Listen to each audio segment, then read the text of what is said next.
Days of overstuffed wallets in your back pocket or purse might soon come to an end.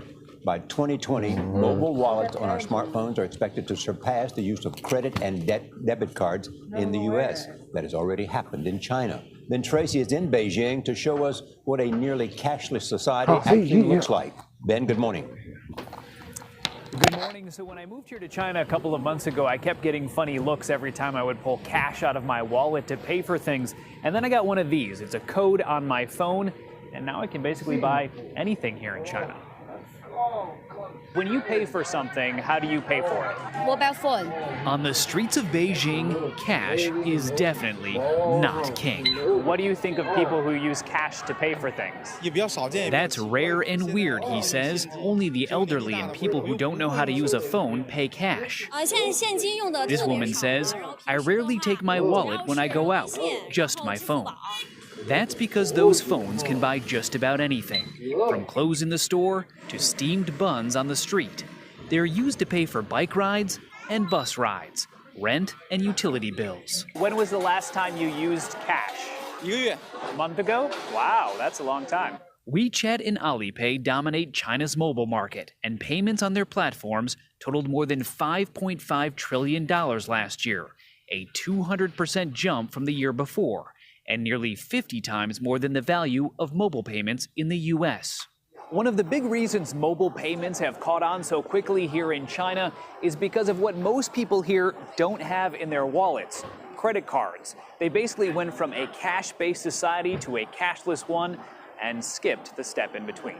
China has leapfrogged the U.S. into going to a cashless society. Andy Mock is an economist in Beijing. He says China's cashless revolution has happened in just 3 years, largely thanks to these things called QR codes. You simply scan them with your phone to pay. Nearly every business and person has one. From the farmer's market to the musician on the street playing for a mobile tip. You can give a homeless person money with your phone. You would never see that in the U.S. All you have to do is scan that code to transfer money. And it really is ubiquitous in China. From the largest cities, the fanciest hotels, to the most humble street-side shacks will all use QR codes. The Chinese are comfortable doing everything on their phones, while in the U.S., credit cards and online shopping via personal computers still rule. These kinds of legacy technologies make any adoption of newer generations of technologies much more slower. So in this sense, I think the U.S. has a little bit of catching up to do. A recent survey found that 40% of Chinese people carry less than $15 on them, but they would never dream of leaving home without this. As one guy told me on the street, you can't achieve anything without your phone. Gail? That guy on the street was very correct. Thank you, Ben Tracy. Didn't you love how he opened the piece? When I moved to China a couple months ago, that sounded so cool. Thank you, Ben Tracy, reporting. You walk around Delhi and you find signs for these digital payment platforms everywhere. PayTM, Samsung, MobiKwik, just to name a few. The number of digital transactions in India have quadrupled since November last year. Welcome news to a government on a mission to reduce India's reliance on cash. The 500 rupee and 1000 rupee currency notes presently in use will no longer be legal tender. Prime Minister Narendra Modi pulled nearly 90% of banknotes from circulation last year. Demonetization was supposed to crack down on corruption. The results there have been mixed, but one thing is clear. The historic shakeup's been a big boon to India's digital economy. Business at digital payments company PayTM jumped more than 400% in the hours after that cash crunch. Its mobile wallet app allowed users to shop at bakeries, electronic stores, even fruit stands without bills changing hands. Some bananas here. In just 8 months, the company managed to sign up more than 220 million people using PayTM at 5 million shops. Just before demonetization, which was in November of 2016, we had 700,000 merchants. Post demonetization, we upped it, and then we started signing up to 40 to 50,000 merchants every day. 40 to 50,000 merchants every day. That surge in growth helped Paytm go beyond the digital payment space. It's expanded its e-commerce business. It's offering loans and banking. So we go in here and we say enter amount.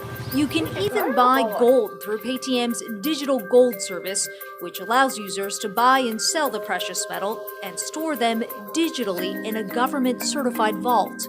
The company sold 50 kilograms of gold in its first month, making Paytm India's largest jeweler. Everyone in India saves using gold. If they save using gold. So we want to offer digital gold as that product which is available to everyone, that everybody understands. Big-name investors have already come calling. Alibaba and SoftBank invested more than $2 billion combined, making Paytm one of only a handful of Indian tech unicorns. But Paytm faces new competition from traditional banks who've developed their own digital payments platform. India also has a national ID system called Aadhaar that registers people using biometrics. The government assigns an ID number attached to those biometrics and stores the information in a centralized database, so people here don't have to carry a physical ID. So if you want to buy a SIM card, basically you take it here, the smartphone scans the barcode, put your thumbprint on this machine, and it's done. Aadhaar isn't widely used by shops just yet, but the government's registered more than 1 billion people, or 95% of the population so far, making it the world's largest biometric ID system. So can this push to go digital actually lead to a cashless India? What do you think? Can India really go cashless? Well, cashless, there'll be less cash, right? It won't be zero cash. Almost no economy in the world is. In fact, a lot of the cash is already returned to the system, and the central bank in India is planning to issue new, lower-denominated bills. That doesn't mean the government's backing off of those cashless dreams. It's set out to process 25 billion digital transactions this year, part of a larger goal to transform India into a $1 trillion digital economy by 2022.